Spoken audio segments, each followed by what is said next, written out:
여러분 안녕하셨습니까? 오늘 갑자기 제가 이신근 교수의 어린이 신학에 관하여 여러분에게 설명을 드리려고 합니다. 갑자기 이 방송을 하게 된 이유는요. 그동안 저 후배들이 팟캐스트를 하고 있었는데요. 평신도 신학연구소 공감마을에서 팟캐스트 공갈신학단이라는 특이한 이름을 걸고 그동안 여러 차례 팟캐스트를 하고 있었는데 제가 그 팟캐스트에 얼마 전부터 동참해서 몇 가지 방송을 시작하다가 제가 쓴 어린이 신학을 소개하기 시작했어요. 그래서 지금 6회까지 방송이 나갔는데 그것이 이제 팟캐스트로만 나가다가 오늘부터 이제 이 유튜브로 녹화하게 되었는데 그러다 보니까 뒷부분부터 이제 유튜브에 올리다 보니까 앞부분이 잘리잖아요. 그래서 오늘 제가 급하게 앞부분 6회에 거쳐서 했던 그 부분을 한 번에 축약해서 오늘 방송을 하려고 합니다. 이 방송과 함께 이제 이어서 공감마을 공갈신학단에서 운영하는 팟캐스트 어린이 신학과 더불어 유튜브 방송을 들어주시면 이 내용을 자연스럽게 이어나갈 수가 있겠습니다. 어린이 신학, 왜 어린이 신학인가? 여러분 궁금해 하실 것입니다. 제가 1998년도에 이 어린이 신학이라는 책을 한국에 처음으로 내어놓게 되었는데 그때는 한들 출판사에서 출판했고요. 그러다가 이제 거의 20년 만에 제가 은퇴를 1년 앞두고 다시 이 부분을 조금 더 보완 수정해서 이제는 신앙과 지성사에서 이 어린이 신학이라는 책을 전보해서 출판했습니다. 이 책을 여러분에게 이제 소개하게 되었는데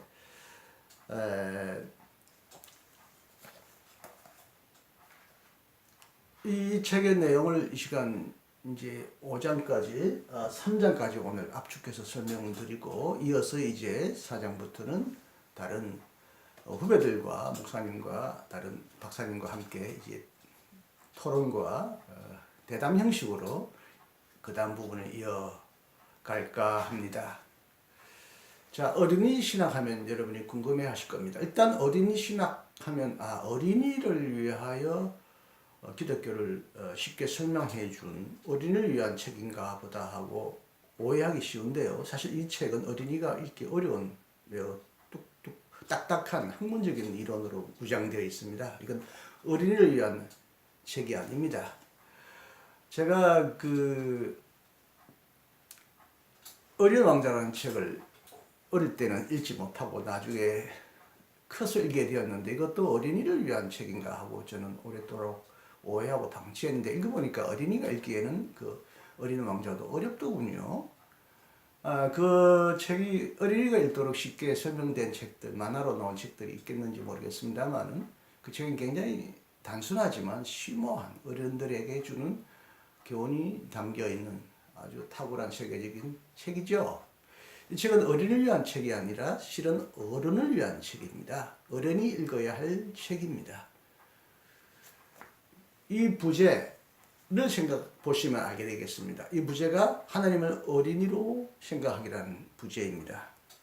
그러므로 하나님을 어린이는 뭐라고 생각하는지는 몰라도 우리 지금까지 하나님을 아버지니 뭐 어머니니 혹은 뭐 다른 용어로 하나님을 칭해 왔는데 이제는 하나님을 어린이로 한번 불러보자라는 어떻게 보면 조금 파격적이고 급진적이고 새로운 제안인데요.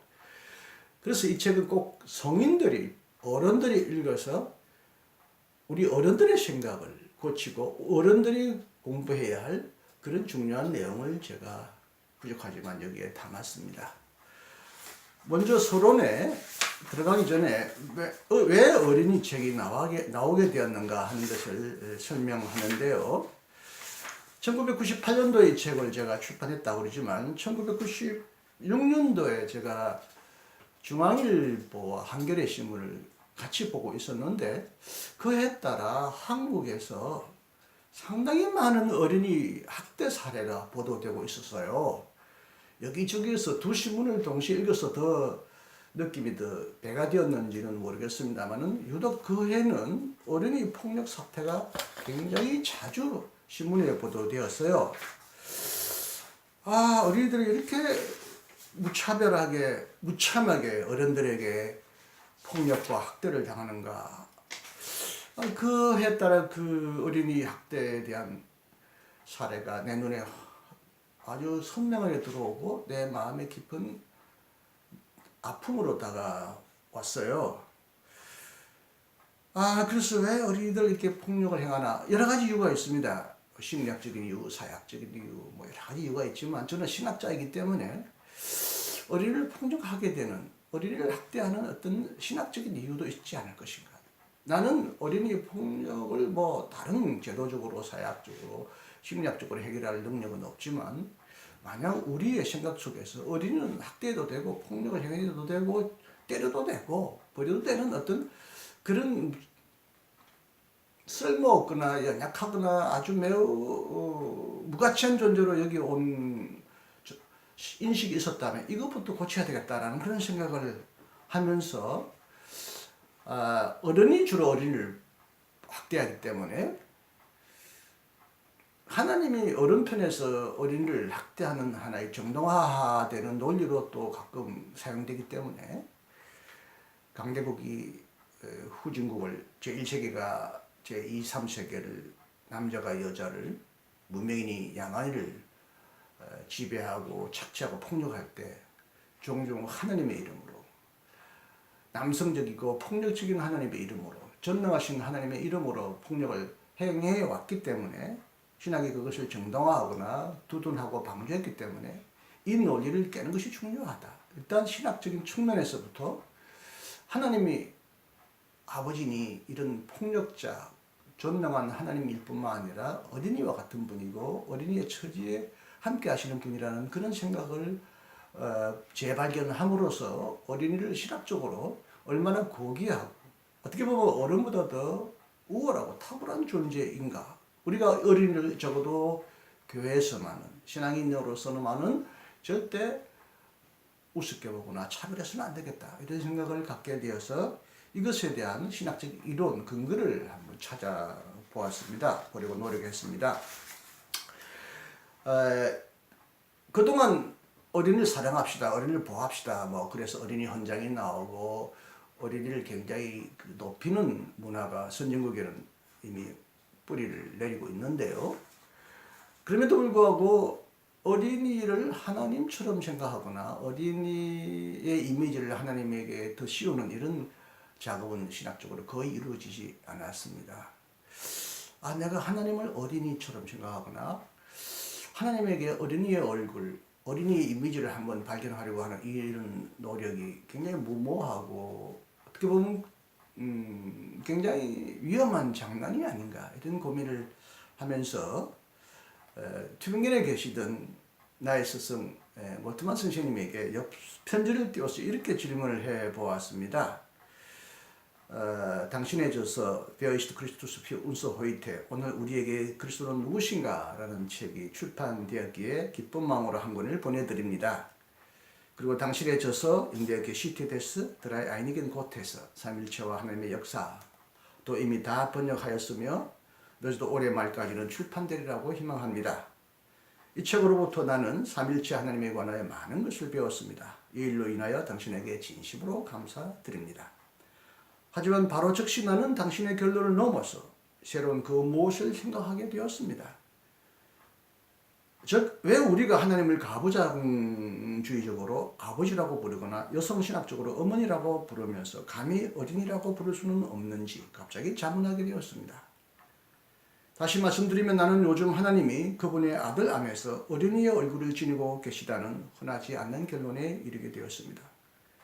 만약 그렇지 않다면 하나님은 특히 오늘날 성적으로 학대당하고 육체적으로 억압당하며 착취당하는 종종 잔인하게 살해당하는 어린이들을 위로하실 수 없을 것입니다. 만약 그렇지 않다면 예수가 너희는 어린이와 같이 되어야 천국에 들어갈 수 있다고 말씀하시지 않았을 것입니다. 만약 그렇지 않다면 하나님의 나라는 오직 아버지의 나라와 어머니의 나라일 수는 있어도 어린이의 나라는 아닐 것입니다. 만약 그렇지 않다면 그리스도는 오로지 어른들만을 위해 고난을 당하셨고 어린이들을 위해서는 고난 당하시지 않았을 것입니다. 당신은 나의 이런 생각을 어떻게 생각하십니까? 이 생각을 신학적으로 심화할 가치가 있다고 생각하십니까? 1997년도 3월 21일에 이렇게 편지를 보냈어요. 얼마 후에 고맙게도 모트만 선생님이 저에게 엽서에서 짧은 답신을 보내주셨습니다. 하나님이 그리스도 안에서 메시아적인 어린이의 모습을 취하셨다는 당신의 생각을 나는 탁월하게 생각합니다.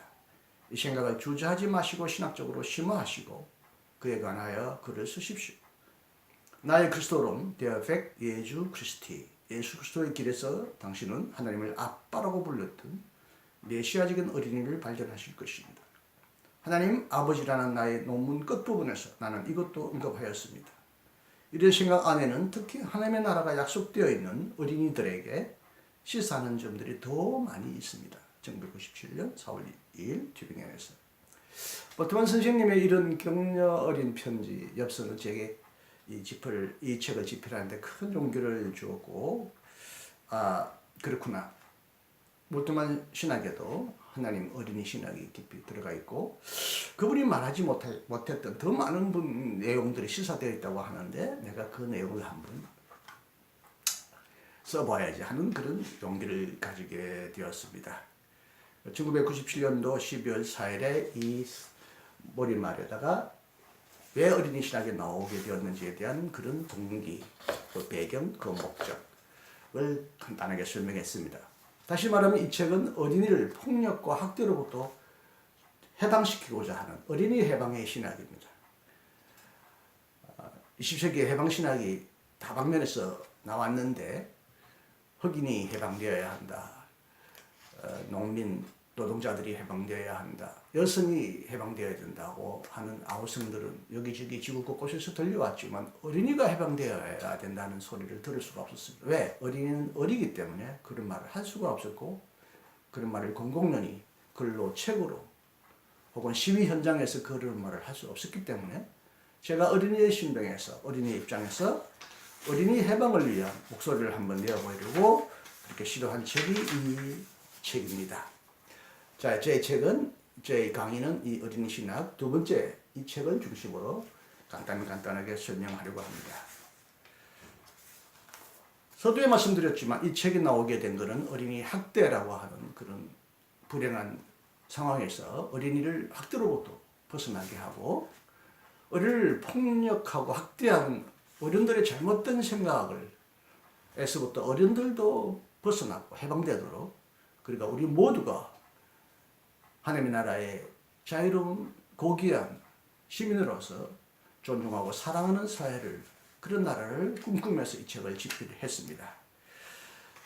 자, 1996년 이후 지금까지 사실은 어린이 학대가 사실 꾸준히 늘고 있습니다. 제도적으로 정치적으로 많은 제도가 이루어졌고 지금도 어린이 학대에 관한 정부 그다음에 시민단체 등등 노력이 이루어짐에도 불구하고 요즘에 보도에 보면 심심치 않게 어린이 학대, 폭력 사례가 보도되고 있음을 알 수가 있습니다. 어린이 학대하면 크게 보면 저는 이 책에서 세 가지를 들었는데요. 첫 책에서는 세 가지를 들었는데 하나는 어린이 유기, 버린다는 거죠. 어린이를 버린다는 거죠. 1995년에 전국 가정법원에 접수된 이혼 재판에 관한 자료만 해도 상당히 많은데 거의 7만 3천여 건이 이혼 신청 사례가 있었는데 이혼 신청은 바로 부부간의 이별, 파혼, 별거를 의미하는데 그 당시 자녀 수가 평균 2명으로 생각하면 매년 20만 명 내외의 어린이들이 부모로부터 버림받는다고 할 수가 있습니다.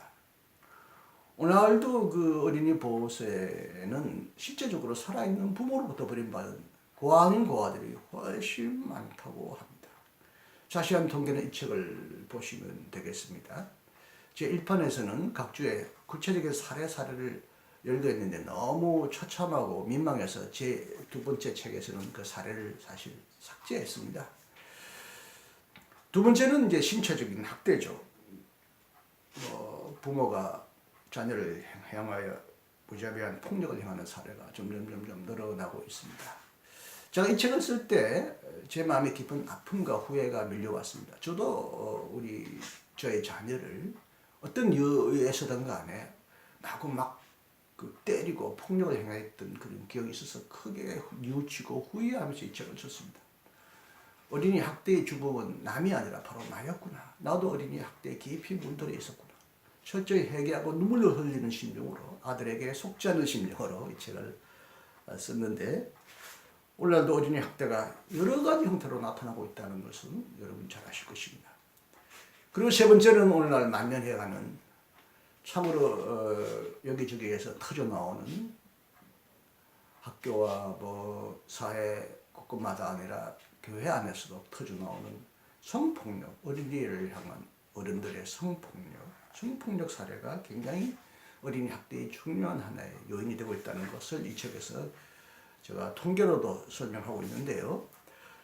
이제 이 첫째 번째 책에서 열거하지 않았던 하나의 폭력을 이 두 번째 책이라는 설명했는데 기타 폭력이라고 이렇게 제가 썼는데 얼마 전에 저희가 스카이캐슬이라고 하는 드라마를 재미있게 아니라 흥미진진하게 보지 않았습니까? 저도 그 모든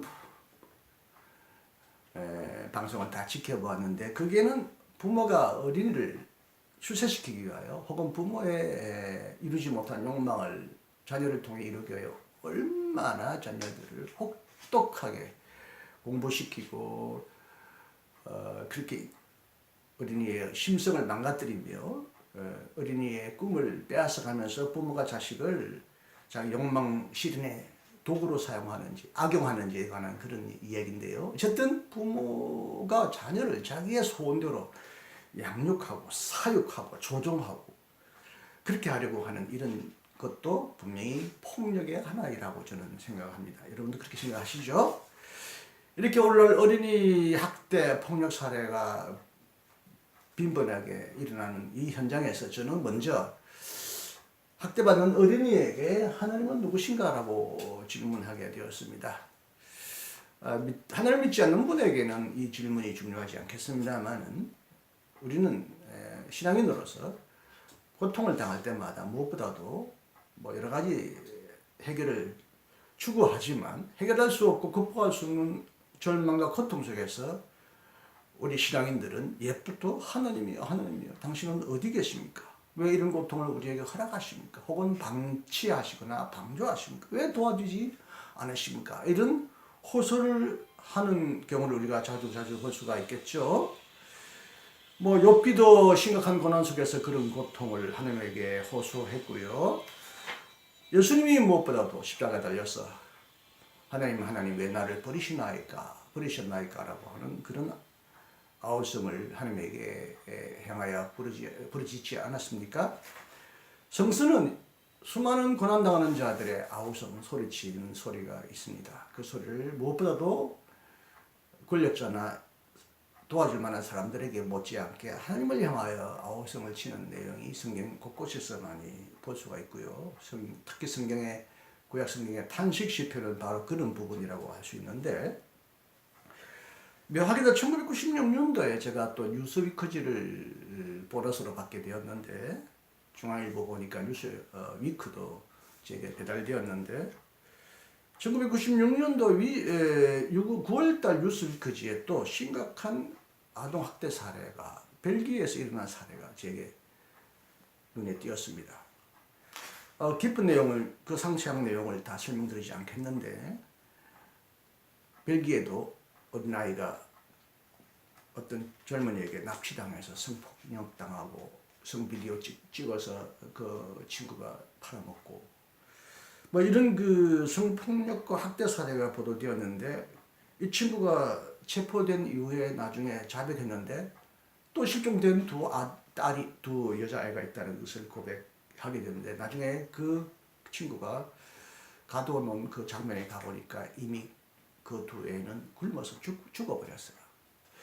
이런 벨기에에서 일어난 심각한 아동 강간, 성폭행 이런 사건이 보도되어서 장례식에 관한 얘기가 그날 그 뉴스 그제 보도되었는데 수천 명의 벨기에 사람들은 나란히 묻힌 두 소녀에게 조의를 피하기 위하여 모여들었다.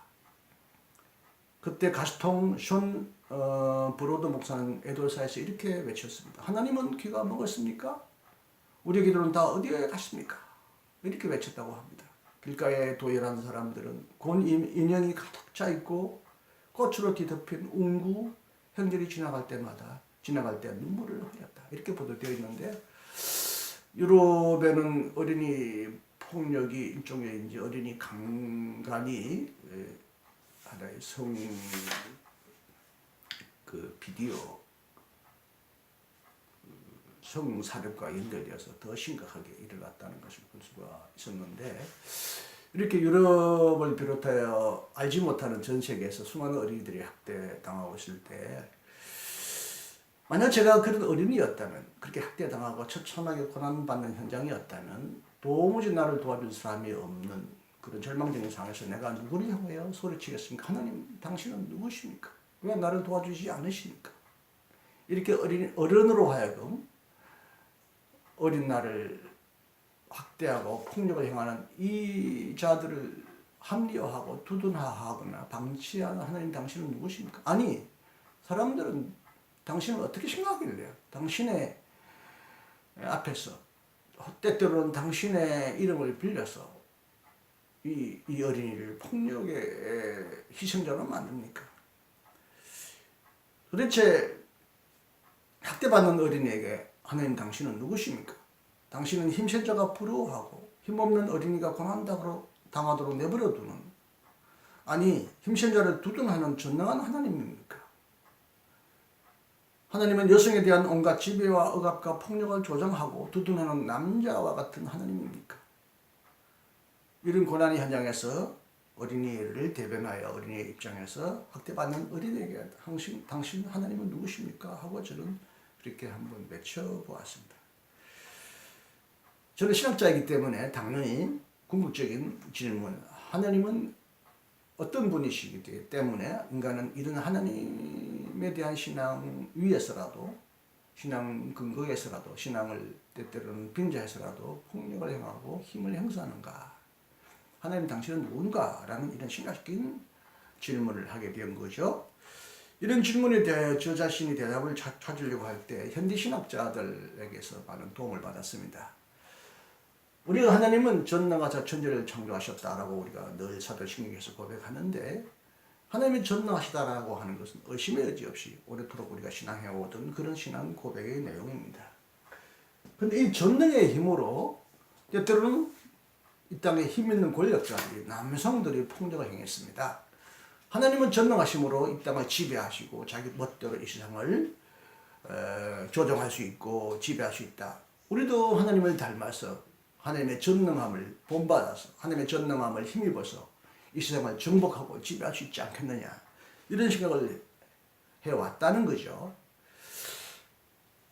그래서 이런 하나님을 우리는 계속 믿고 힘없는 자를 지배하고 힘없는 자에게 순종과 굴종을 요구하는 그런 세상을 만들어야 하겠는가 하는 고민을 하게 되는데요. 제가 이제 칼바르트의 교회론을 공부하고 칼바르트를 공부하면서 칼바르트는 우리가 평소에 생각해왔던 하나님의 전능을 전혀 다르게 생각해왔다는 것을 알게 되었습니다. 바르트가 활동하던 시절에는 여러분 잘 아시다시피 히틀러가 등장하여 유럽을 전쟁과 폭력으로 물들였던 그런 시대였고 히틀러의 등장과 함께 수많은 기독교인들도 하일 히틀러, 하일이란 말은 여러분 구원이란 말입니다. 히틀러 안에서 구원자가 나타났다. 독일을 구원할 뿐만 아니라 온 세계를 구원할 힘있는 어떤 전능한 지배자를 독일 사람들만이 아니라 수많은 기독교인들도 숭배하고 추종하게 되었는데 그 현장 속에서 바르트는 아니다. 우리가 믿는 하나님은 그런 전능한 하나님이 아니다. 자기가 원하는 대로 폭력과 억압을 행하시는 그런 하나님이 아니라 예수 그리스도 안에서 철저히 무능해지고 낮아지신 그런 하나님이다. 나사렛 예수 안에서 우리는 참 하나님을 보아야 한다. 예수 그리스도를 비켜서 이 땅에 있는 어떤 신의 이미지나 전능한 하나님에 대한 개념으로부터 하나님을 생각하는 것은 철저히 비기독교적인 것이고 반기독교적인 것이다. 하나님은 예수 그리스도 안에서 철저히 무능하시고 고난을 받으시는 그런 하나님으로 등장하셨다. 하나님의 진정한 전능은 스스로 고난도 받을 수 있고 인간의 무능에 참여하시고 철저히 십자가에 달려 돌아가시는 이런 철저한 무능 속에서야 말로 참으로 하나님의 참된 전능, 그분의 신성 거룩함이 드러났다. 그분의 참된 신성은 그분의 전능이 아니라 그분의 무능 가운데서 더 분명하게 볼 수 있다. 그렇게 역설했습니다. 그의 사상의 영향을 받았는지 안 받았는지 아니 많이 받았던 본해포도 하나님을 구유에 누이신 어린이 안에서 발견했습니다. 하나님은 바로 구유에 누이신 그분이 바로 하나님이다. 그렇게 말을 하면서 우리가 믿는 하나님은 저 하늘 위에서 이 세상을 마구 지배하는 그런 하나님이 아니라 십자가에 달리시고 연약한 자의 모습으로 오신 그런 하나님이다. 그런 하나님임을 보네포도 강조했고요. 역시 보네포에게 영향을 받았다고 볼 수 있는 몰트만도 그의 명저 십자가에 달리신 하나님 이런 책을 통해서 하나님이야말로 바로 고난 가운데 계시고 고난 가운데 계심으로써 참 우리를 사랑하시는 그런 하나님이다. 우리가 전통적으로 하나님의 아들 예수가 십자가에 달렸다고 말해왔지만 하나님이 십자가에 달렸다는 말을 해오지 않았습니다. 근데 몰트만은 용감하게 하나님이 십자가에 달렸다고 말합니다. 물론 성부, 성자, 성령 삼일체적으로 생각하면 하나님의 아들이 십자가에 달렸습니다. 그러나 하나님의 아들도 삼위 하나님의 한 분이시고 신성을 갖는 분이시기 때문에 그분도 결국 하나님으로서 십자가에 달렸다고 할 수 있고요. 또 몰트만은 십자가에 달리신 하나님에게서 아들이 버림받을 때 아버지는 아들을 버리신 상태로 냉담하게 감정 없이 그렇게 계셨느냐 아니다. 아버지도 버리시는 그 고통을 느끼셨고 버림받는 자의 아들의 고통을 느끼셨다. 아들은 버림받는 고통을 느끼셨고 아버지는 그를 버리는 고통을 느끼셨다. 이 두 분의 고통을 연결하는 성령이야말로 골고다에서 나왔다. 그래서 삼일체의 자리를 몰트만은 십자가에 달리신 하나님 골고다에서 발견해야 된다고 주장했는데 현대신학에서 하나님의 고난 받으신 하나님을 가장 깊이 성찰하고 소개한 사람이 바로 몰트만입니다. 몰트만도 여러분 잘 아시다시피 보네포도 감옥에 한때 갇혔지만 몰트만도 2차 대전 때 전쟁에 참여하여 처참한 절망과 고난을 경험하고 고난 속에서 방황할 때 십자가에 달리시는 하나님을 발견하고 하나님을 다시 믿고 신학을 공부하기 시작했는데 몰트만은 십자가에 달리신 하나님, 우리의 고난에 동참하시는 하나님, 하나님은 이 땅에 고난을 허락하시고 고난을 주시는 하나님이 아니라 오히려 고난을 당하시는 하나님, 가해자 하나님이 아니라 피해자 하나님, 피해자와 함께 고난을 받으시는 연대하시고 고난 속에서 고난을 극복하게 하시는, 고난을 참을 뿐만 아니라 고난과 동참하심으로써 고난을 이길 힘을 주시고 궁극적으로는 부활을 통하여 고난을 극복하시는 그런 소망의 하나님, 부활의 하나님이라는 것을 몰트만은 역설했습니다. 만약 하나님이 이 땅을 마음대로 전능의 힘으로 지배하고 폭력을 행하는 그런 하나님이 아니라 오히려 폭력에 희생을 당하는 약한 자, 가난한 자, 학대받는 자의 편에서 오시고 그 스스로가 고난받는 하나님이시라면 우리는 하나님의 이름으로 이제는 더 이상 폭력과 학대를 정당화할 수 없다. 오히려 하나님처럼 우리는 고난당하고 폭력을 당하는 자의 편에 서야 하고 그들과 연대해야 한다 하는 신학적인 논리를 발견할 수가 있는 거죠. 두 번째는 보통 이 세상에서 폭력을 행하는 사람은 대부분 남성입니다. 오늘날 이제 여성들도 점점 더 힘을 갖게 되고 지배를 가짐으로써 남자를 폭행하고 또 이제 자기를 폭행하는 여성들도 점점 늘어나지만 실제적으로 지금까지는 압도적으로 많은 폭력자, 지배자들이 남자였습니다. 하나님을 남자의 이미지로 그려왔고 그 남자의 이름으로 여성을, 자녀를 지배해 왔습니다. 하늘에 아버지가 있듯이 이 가정에서도 이 가정을 지배하는 남자 가부장이 존재해 왔고 교회에서도 남자가 지배해야 한다. 여러분 파파 교황이라는 말도 사실은 아버지라는 말입니다. 지금은 파파 하면 아주 부드러운 모습으로 교황을 상상하겠지만 여러분 중세기 동안에 교황이 얼마나 이 세상을 강력하게 지배해 왔습니까? 교회에서, 사회에서, 가정에서 남성적인 이미지로 여성과 어린이를 지배해 왔던 긴 역사를 우리는 기억하는데, 그래서 오늘날 깨어있는 각성하는 여성들은 더 이상 아버지, 하나님을 아버지로 부르기를 거부하고 하나님은 왜 아버지이기만 한가? 하나님은 어머니가 아닌가? 그렇게 이제 주장하기 시작했습니다. 이 책에도 여러분 여성 신학자 여러 명을 인용하고 있는데요. 러셀, 리터 이런 사람을 소개하고 있고요. 몰트만도 그의 사모님이 여성 신학을 주장했던 분이고 몰트만도 여성 신학을 열렬히 대변했던 분인데 하나님은 남자도 아니고 여자도 아니지만 남성적인 분만이 아니라 여성적인 분이기도 하다. 하나님은 전능한 남성적인 지배의 하나님만이 아니라 자비롭고 긍휼하시고 그런 함께 하시는 어머니와 같은 분이다. 이런 내용을 여기서 강조합니다. 사실 우리가 하늘에 계신 우리 아버지라고 하지만 사실 하나님은 자비로운 아버지요 어머니와 같은 아버지라고 할 수 있습니다.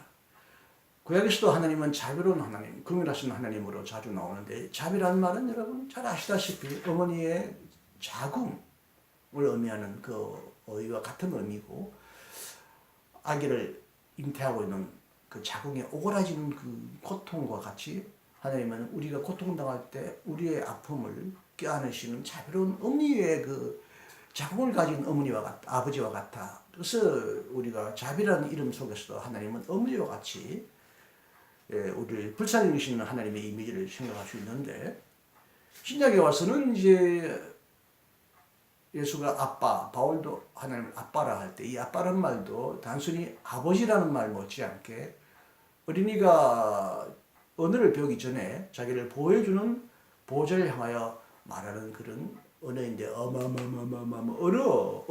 유아적인 용어인데 여러분 어린이는 대부분 처음부터 어머님의 품에서 양육받지 않습니까? 사실 그래서 아빠라는 말 속에는 어머니의 이미지가 더 강합니다. 예수님이 하나님을 아빠라고 부르셨을 때는 남성적인 이미지 못지않게 자비롭고 긍휼하시고 사랑하시는 어머니 이미지를 표현하고 있다고 보아야 하는데요.